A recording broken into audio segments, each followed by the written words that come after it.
guys, welcome back to a Wild and Purdy for this week's tutorial on a Wild Flight mystery quilts. This week I'm just going to show you how to make one of the blocks. We have several to make and we're actually going to assemble them together. They're all pretty self-explanatory in my opinion. It uses basic piecing techniques. The biggest thing you want to look for is that your half square triangles are facing the correct orientation. It's going to be crucial to making sure the quilt has the correct effect when it is completed. So with that, let's get started on this week's tutorial. All right, in front of me, I have brought all of the pieces from Fabric F out of my bag for block AA, along with these two pieces that we put together at the end of last week. And basically the way the instructions get written is that I'm going to show you how to piece the block together step by step. So we're going to end up sewing these two seams first, which is instruction number 1. Then we're going to sew this piece onto it, which is instruction number 2. And then we're going to sew our triangles on the top and the bottom as part of instruction 3. And as always, we are going to label our blocks so we don't get confused later on. So let's hop to it. I'm going to start by sewing these 3 pieces together. Okay, I've sewn these 3 pieces together. You'll notice that my half square triangles are both, the light colors are both pointing towards the upper right. You'll want to make sure as we continue through the rest of the blocks this week that they all point the same direction, that they're all following what's written in the instructions. Otherwise, you're going to be doing a lot of ripping later on. So we'll go ahead and now and sew this 4.5 inch by 8.5 inch rectangle right on top here across the seam and be right back. Okay, I've sewn those 2 together. Now I'm going to go ahead and I'm going to sew my 9-inch triangles onto this block, which is 8.5 by 8.5. I know what you're thinking, Lindsay can't do math, but I can.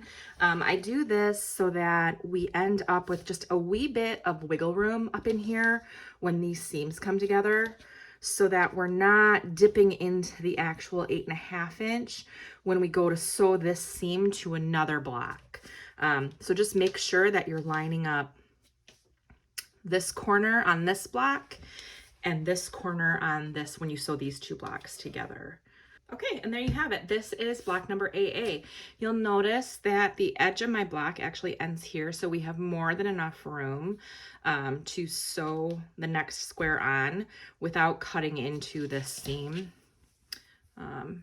See if we can get in the light here. So you'll see I have plenty of room here for when I go to make that connection later on.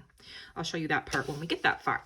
But for now, I'm going to leave it like this. I'm going to slap a label on it and I'm going to go do blocks BB through GG and I will meet you back here when it's time to assemble.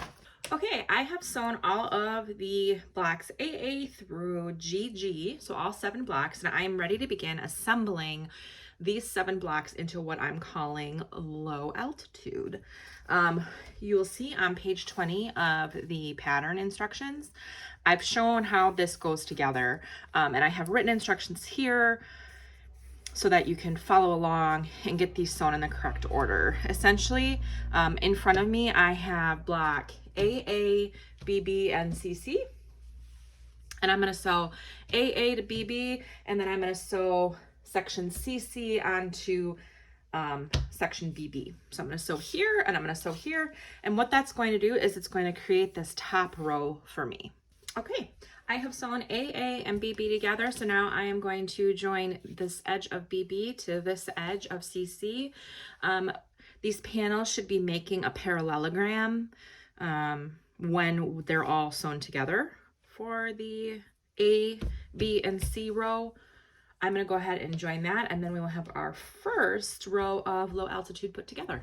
Okay, so I've sewn AA, BB, and CC together, and this is what this finished product is going to look like. So we're going to keep this together, and we're going to set it aside for now.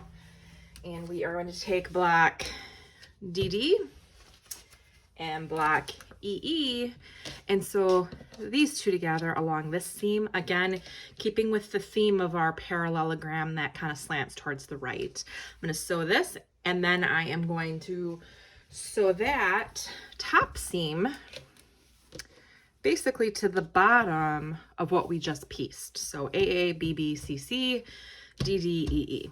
So basically we're sewing along the red lines that are shown in the pattern.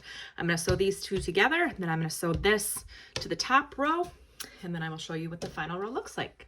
All right, everybody, here is the panel so far that we have sewn the 2 rows together for. So now I have FF and GG that I'm going to sew together. So right here, this is FF, GG. I'm going to sew these together right here, and I will be right back to add them to the seam.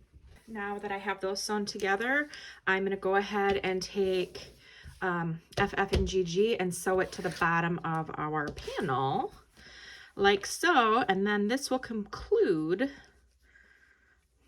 this week's tutorial. Okay, now you can see that I have this entire panel sewn together. I am all good to go here. I can't fit the whole thing on screen. I apologize for that.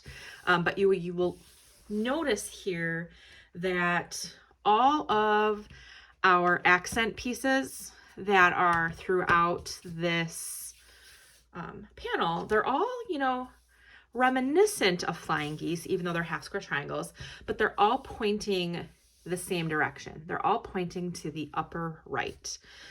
So just double check that at this point. Make sure you have them all in there correctly, because it's going to make a difference when this whole thing goes together. That is all I have for you this week. Stay tuned for the instructions that are getting released next week, where we will continue with the high altitude section. I'll see you guys next week. Happy quilting!